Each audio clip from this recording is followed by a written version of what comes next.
좀 진정되나 아니면 좀 누그러지고 있나 싶었는데 다시 신규 환자가 치솟고 있다고 하는데 확진 환자가 46만을 넘었습니다. 뉴욕 현지 병원에서 코로나19 환자 진료하고 계십니다. 뉴욕 의과대학 응급의학과 전혜영 교수를 연결해 보겠습니다. 안녕하십니까? 네, 안녕하세요. 네. 뉴욕이 상당히 지금 코로나19 상황이 안 좋다고 하는데 뉴욕에 있는 병원에서 지금 근무하고 계시는 거죠? 네, 저는 맨하탄에 위치한 메트로폴리탄이라는 병원에서 일하고 있습니다. 저희 병원은 NYCHHC라는 미국 최대 규모의 공립병원 네트워크에 속한 11개 병원 중에 한 군데인데 예. 맨하탄의 어퍼 이스트 사이드 끝자락에서 할렘이 시작하는 부근에 있어서 다양한 배경을 가진 환자분들이 많이 오십니다. 네. 그러면 그 병원에도 코로나19 확진 환자가 많이 있습니까? 네, 아마 현재 뉴욕 시내에 있는 병원 중에서 코로나19 확진 환자가 없는 병원이 굉장히 드물 듯한데요. 뉴욕의 상황이 안 좋다고 하는데 그 메트로폴리탄 병원에 있는 환자가 얼마나 돼요? 저희 현재 대부분 입원 환자분들이 코로나19 환자분이신데 네. 하루 입원 환자 수가 보통 한 150명에서 200명 정도 되는 걸로 알고 있습니다. 예. 15만 넘었다가 또 16만이 넘고 지금 16만 4천 명 이렇게 나오고 있는데 이렇게 많은 숫자가 있으면 환자별 격리 조치가 충분할지 가능한지가 궁금합니다. 참 안타까운 부분인데 현재 마스크나 방호복처럼 의료 자원이 너무나도 부족하기 때문에 코로나19 사태 이전처럼 엄격하게 환자별로 격리를 시행하는 것이 사실 불가능합니다. 그래서 정말로 아프시지 않으시면 가능하면 병원에 오시지 않도록 저는 권고하고 있습니다. 아주 많이 아프지 않으면 굳이 병원에 오지 말라고 권고하고 있는 상황인가요? 네. 뉴욕뿐 아니라 미국 전역 상황도 상당히 지금 안 좋습니다. 확진자가 46만 넘었다고 하는데 지금 그곳에서 확진 환자 얼마나 되는지 보도가 나오고 있나요? 네, 여기 시각은 지금 4월 9일인데 예. 현재 미국 전역 확진 환자가 46만 4,865명이라는 통계가 조금 전에 발표됐습니다. 46만이 넘었고 뉴욕주는 어떻습니까? 뉴욕주는 지금 15만 명이 살짝 넘는데요, 오늘. 네. 예. 그 중에서도 뉴욕주 안에서 뉴욕시의 환자 수가 한 8만 8천 명 정도 되는데 나머지 7만 명 정도의 뉴욕주 환자들도 뉴욕시 인근 지역에 사실 집중되어 있어서 통계를 전반적으로 따져보면 미국 전체 환자 중에서 한 3, 4명 중에 1명 정도가 뉴욕 인근 지역에 있는 셈이에요. 뉴욕 상황을 좀 구체적으로 좀 알려주세요.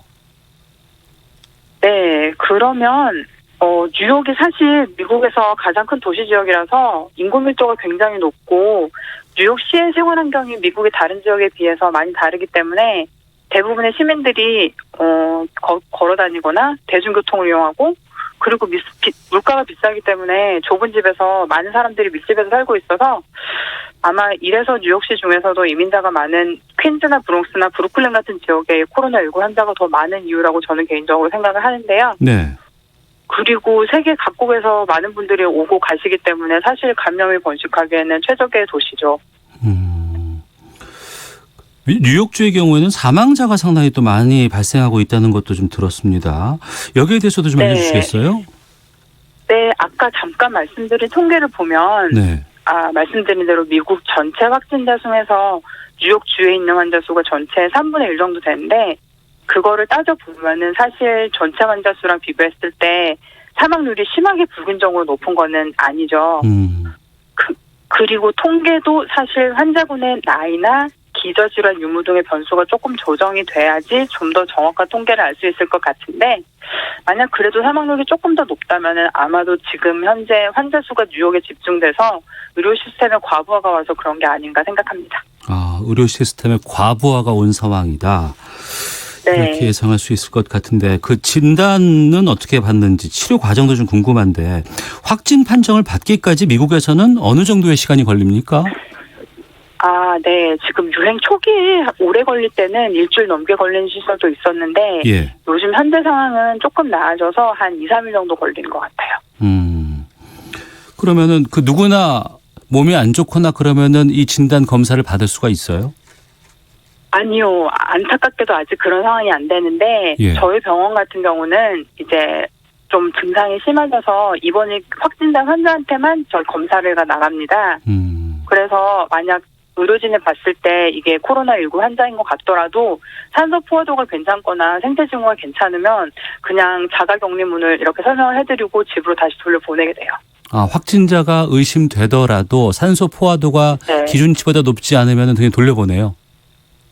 산소 포화도가 기준치보다 낮은 게 나쁜 건데 정상 정도 되거나 괜찮으면은 그냥 집에서 이제 관리하시라고 지금은 퇴원을 시켜야 되는 상황이에요. 아, 그럼 그분들은 통계로는 잡힙니까?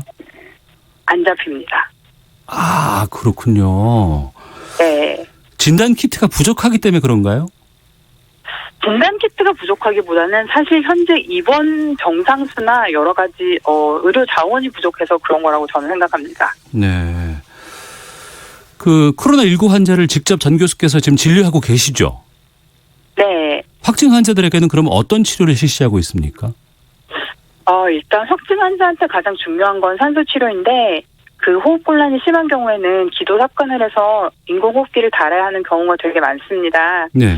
그래서 입원 환자 같은 경우에 저희 병원 같은 경우는 약제로는 내과에서 요구해서 하이드록시 클로로퀸이랑 아지트로마이신을 쓰고 있는데 저의 개인적인 생각은 사실 다양한 스터디가 많이 나오고 있긴 한데 그 스터디를 조금 더 자세히 살펴보시면 연구들이 대상 집단이 수십 명에 불과한 경우가 되게 많고 대조군도 잘 없어서 이게 환자분이 나을 때가 돼서 나으신 건지 약이 효과가 있어서 나은 건지 잘 알기가 굉장히 힘들거든요. 네. 그리고 개별 약들의 부작용이 조금 있기도 하고 그래서 사회적인 불안을 증폭시키고 살생기 현상을 가중시키는 부정적인 효과가 조금 더 있지 않나 생각합니다. 그러니까 치료 상황에 따라서 아니면 약제를 어떤 것들을 투입했냐에 따라서 그것 때문에 이 환자가 나아지고 있구나라는 걸 지금 추정하기가 쉽지 않은 상황이네요. 그렇죠. 일단 그러려면 환자군이 많아야 되고 어느 정도 시간이 지나야 되는데 네. 아직 그 두 가지가 잘 안 되고 있으니까 그리고 현재는 지금 치료하는 데 너무 집중하고 있기 때문에 그런 스터디를 돌릴 인력이 사실 살짝 부족한 면도 어느 정도 없지 않아서 네. 네. 하지만 그 병원들이 다른 그냥 여타 병원보다도 훨씬 더 규모라든가 치료 시설이라든가 이런 것들이 나쁜 곳은 아니지 않습니까? 그렇죠. 퇴원하신 분들도 계세요? 네, 지금 통계를 보면 미국 전역의 46만 명 정도의 확진자 중에서 2만 5천 명 정도 가량이 회복한 걸로 나옵니다. 네. 우리도 대구에서 대규모 집단 발병이 있고 나서 가장 걱정됐던 것은 병상수 그리고 의료진들이 잘 버티실 수 있을까라는 부분이었어요. 지금 미국도 확진 환자 급증한 지 꽤 시간이 됐는데 그쪽 그렇죠? 의료진들은 괜찮으신지 궁금하네요. 뉴욕시 같은 경우에는 이미 몇 명 정도 의료진들이 코로나19로 사망하셔서 지금 현재 많은 논란이 되고 있는데 네. 사실 3월 초에는 그 아웃브레이크가 처음 시작될 때 환자 격리 지침이라든지 보고 용고 같은 것들이 가이드라인에 많은 혼선이 있어서 저를 포함해서 되게 많은 의료진들이 사실 바이러스에 노출이 됐었거든요. 네. 그래서 그때는 진짜 하루하루 되게 스트레스가 심했는데 지금은 상황이 조금 나아지고 가이드라인도 자주 좀 바뀌긴 하지만 어느 정도 합의가 이루어져서 일할만 한 것 같아요. 아이고 다행이네요. 그나마 좀 그 상황에서 뉴욕 의과대학의 전혜영 교수와 함께 코로나19 미국 뉴욕 상황 좀 짚어보고 있습니다. 보도에는 뉴욕의 의료 인력 상당히 부족하다는 보도들 이어지고 있습니다. 게다가 이제 의료진 감염도 계속되고 있다고 하는데 현장에서 보시기에는 좀 어떤지 그 병원 쪽 상황도 좀 알려주세요. 네, 저희 병원 같은 경우에도 엘러베마나 켄터키 같이 뉴욕에서 멀리 떨어진 미국 남부에서 파견된 의료진이 지금 현재 와서 일하고 계시거든요. 네. 그리고 다른 지역에서 이미 일하고 있는 저희 프로그램 졸업생들이 와서 도와주겠다고 돌아와서 일하고 있는 경우도 꽤 있고요. 그리고 인근에 있는 의료인들 분 중에서도 자원봉사로 오셔서 많이 도와주세요. 네. 뉴욕이 그 확진자를 격리 치료할 수 있는 의료 시설은 얼마나 돼요? 시설은 사실 병상수나 이런 것들이 많이 부족하지는 원래 상황에서는 별로 부족하지가 않는데 지금 아웃브레이크가 생기면서 병원이 아닌 곳을 병원으로 개조를 해서 진료를 하는 곳들이 몇 군데가 생겼거든요. 병원이 아닌데 진료를 한다고요? 네. 그럼 예를 들면은 미국 정부에서 지금 현재 그 분함을 보내서 컴포트라고 해서 그 1,000베드 있는 부남이 한 대가 지금 현재 와 있고, 네. 그리고 자비스 센터라는 서울의 코엑스랑 비슷한 건물이 있는데 거기를 또 개조해서 지금 현재 환자들을 보는 병상으로 바꿨는데, 두 곳 합쳐서 병상이 한 3,000병상 정도가 되는데 네. 사실 거기 현재 입원해 있는 환자 수가 합해서 100명 정도가 안 된다는 기사가 얼마 전에 나왔거든요. 그 3,000명이 쓸 수 있는 병상을 구남이라든가 테니스 코트라든가 이런 곳을 야전으로 개조해서 병원화했는데 100명밖에 거기 안 있다고요? 왜 그런 이유가 있습니까? 그렇죠. 이게 저희 이제 그 리더십 쪽에 좀 물어봤더니 환자를 전원하기 위한 기준이 너무너무 한 27가지 정도가 있는데 네. 이걸 다 맞아야지 환자를 전원할 수가 있어서 사실 전원이 거의 불가능하다고 얘기를 하더라고요. 그래서 좀 전원 기준을 완화를 해서 좀 더 많은 환자를 보든지 아니면 아까 제가 말씀드렸듯이 그러니까 검사를 받지 못하는 경증 환자들을 그쪽으로 보내서 격리를 거기서 하는 것도 사실 과부하된 뉴욕 병원들에게 많은 도움이 될 거라고 저는 개인적으로 생각합니다. 그러니까 상황에 맞게끔 그 환자들을 배치하고 어느 시설로 보내고 이런 것들이 이루어져야 되는데 긴급하게 네. 병상은 많이 만들어 놨지만 정작 이걸 활용하는 시스템들은 안정되지 않은 상황이네요. 네. 그러면 그 보호 장비 마스크 같은 것들은 지금 어떻습니까? 네. 원래 보호 장비도 환자 한 분 볼 때마다 매번 교체를 해야 되는 건데 네. 현재 부족이 너무너무 심각해서 N95 마스크 같은 경우가 의료진이 써야 되는 마스크인데 사실 하루에 1개 지급되기도 정말 쉽지 않아요. 의료진들에게도요? 네. 그러면은 그 보호복 같은 것들은 다 갖추고 지금 진료를 하고 계십니까? 보호복 같은 게 저 같은 경우는 현재 진료를 할 때 이제 스크럽을 입고 그 위에 일회용 스크럽을 덧입고 그 위에 이제 방호복을 하며 있는데 스크럽이라는 건 뭐죠? 수술복이요. 수술복이요? 네. 그래서 병원에서만 입는 수술복을 입고 그 위에 다시 일회용 수술복을 입고 그 위에 다시 방호복을 입는데 네. 사실 이 일회용 제품을 같은 경우도 수급이 원활하지가 않아서 어떤 날은 없을 때도 있죠. 의료진뿐 아니라 이 코로나19 상황에서는 뭐 공무원이라든가 아니면 소방관이라든가 뭐 경찰 인력이라든가 이런 부분들의 감염 사례도 걱정이 됐는데 이 공공인력들의 확진자 감염은 어떻습니까? 사실 뉴욕에서는 아직 여기에 관련된 통계가 나오지 않아서 구체적으로 말씀드릴 수는 없는데 네. 감염에서 비슷한 형태를 보이는 유럽의 이탈리아나 스페인에서 통계를 낸 걸 보면 의료인 감염이 전체 환자의 10%가 넘거든요. 그리고 저희도 지금 의료인 보호 연구 부족 같은 상황이 너무 심각해서 일하는 환경을 보다가도 이러다가 우리도 걸리는 거 아닌가 생각할 때 사실 자주 있어요. 네. 그리고 사망 환자가 급증하면서 영안실 구하기가 쉽지 않다면서요? 네, 그렇죠. 제가 이걸 관련해서 통계를 한번 찾아봤는데 네. 뉴욕시 영안실이 보통 하루에 감당할 수 있는 숫자가 700만에서 800만 정도인데 네. 현재 통계를 보시면 뉴욕시에서 코로나19로 사망 환자 숫자가 800만이 넘을 때도 있거든요. 그러면은 사실 흔히 말씀하시는 병원에 따라서 앞에 냉동차 서 있는 경우 분명히 있습니다. 냉동차가 영안실을 대신하고 있어요? 네. 그렇군요. 글쎄 뭐 보험 때문에 뭐 의료 수가 뭐 이런 것 때문에 미국이 뭐 병원 가기는 힘들다 그리고 비싸더라 뭐 이런 얘기는 많이 들었습니다만 그럼에도 그렇죠. 미국은 의료 선진국으로 알고 있습니다. 근데 왜 이렇게 확진자랑 사망자가 급증했다고 보세요? 대비가 사실 너무 부족했기 때문인 것 같은데요. 대비가 부족했다. 그리고 감염이 이제 본격적으로 시작된 이후에도 이렇게 저희들이 따라갈 구심점이 될 만한 지침이 좀 너무 부족해서 일선에서 되게 혼선이 생기면서 상황이 좀 더 나빠진 부분이 많이 있었던 것 같아요. 네. 대비 부족했다고 말씀하셨는데 트럼프 대통령이 오늘 트위터에다가 이 세계보건기구 WHO가 망쳐놨다. 왜 그들은 잘못된 권고를 내놨느냐. 중국 아마 핑계대는 것 같기도 하고요. 이렇게 날을 세웠습니다. 미국 현지에서는 뭐 이런 트럼프 대통령의 반응이라든가 방역 조치에 대해서는 지금 어떻게 지금 반응이 나오고 있어요? 네, 거기서도 여러 가지 말이 지금 현재 많은 상태이긴 한데 제 개인적으로 생각으로는 미국의 수장이 되면은 바람직한 자세는 사실 다른 사람을 탓하는 것보다는 현재 상황에 집중해서 어떻게 하면 더 잘 해결할 수 있는가에 열심을 보여주시면 국민들이 더 신뢰가 가지 않을까 생각합니다. 네. 그러니까 앞서서도 그걸 좀 지적해 주셨습니다. 초기 대응, 이 방역에 좀 소홀했던 면이 있지 않나 싶은데 어떻습니까? 네, 저는 전적으로 동감합니다. 사실 제가 2월 말에 네.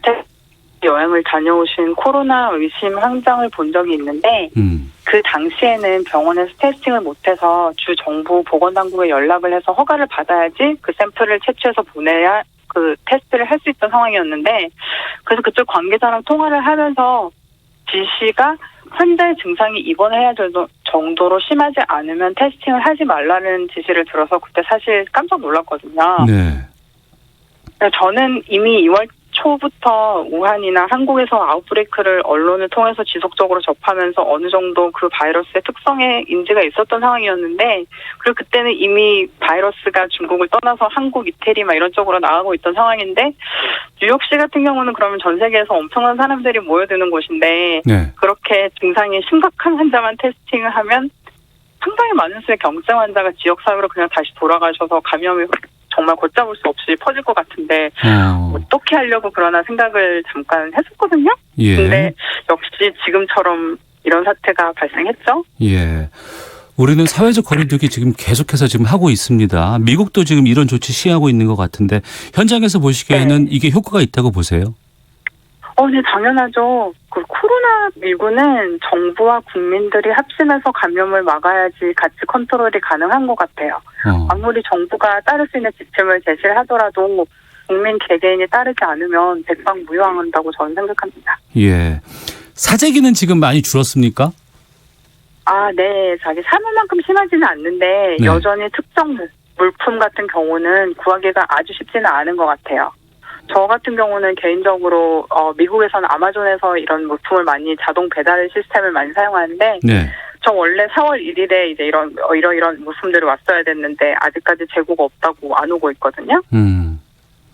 그리고 장을 보러 가도 사물보다는 상태가 많이 좋아져서 재고도 많이 쌓여 있고, 네, 비교적 사물보다는 많이 나아진 것 같아요. 네. 그 코로나19 관련해서 치료비는 지금 어떻게 부담이 됩니까? 환자가 다 부담을 하는 것인지 아니면은 정부에서 좀 제공이 되는 것인지? 미국 의료비 문제는 굉장히 복잡한 문제라서 이렇게 간단하게 설명하기는 조금 힘든데, 개략적으로 말씀드리자면 뉴욕주 같은 경우는 사보험을 가지신 분이나 아니면 저소득층이나 65세 이상에게서 국가가 제공하는 공보험을 가지신 분이나 아니면 아예 보험이 없으신 분, 이렇게 나눠봤을 때 사보험, 공보험처럼 보험이 있으신 분은 각 보험 주체의 정책에 따라서 진행되고요.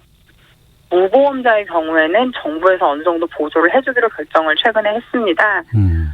현재 많은 기급 재난 펀딩이 생기고 있어서 그중에 적정 부분이 아마 개인 의료비 보조에도 쓰여지지 않을까 저는 생각해요. 네. 미국 내에서 그 코로나 확산은 어떻게 전망하실지 아니면 언제쯤 이게 좀 진정 국면으로 갈지 판단해 본다면은요? 이것도 참 굉장히 복잡한 부분인데 아까도 잠시 말씀드렸듯이 현재 저희가 모든 증상이 있는 사람을 대상으로 전수조사를 아직 시행하고 있는 게 아니라서 앞으로 확산 추이를 예측하기에 많은 어려움이 좀 있고, 그리고 예측하지 못한 변수도 굉장히 많을 거라고 생각합니다. 개인적으로 제가 응급실에서 일하는 걸 관찰을 해보면 지난주나 지지난주에 비해서 이번 주가 환자 수가 사실 살짝 감소한 경향이 좀 있기는 한데, 저희 병원 같은 경우는 맨하탄에 있어서 뉴욕시의 다른 지역에 비해서 상대적으로 영향을 적게 받은 곳이고, 다른 브롱스나 퀸즈나 브루클린과 같은 지역의 상황은 당분간 계속 나쁠 것 같아요. 그렇군요.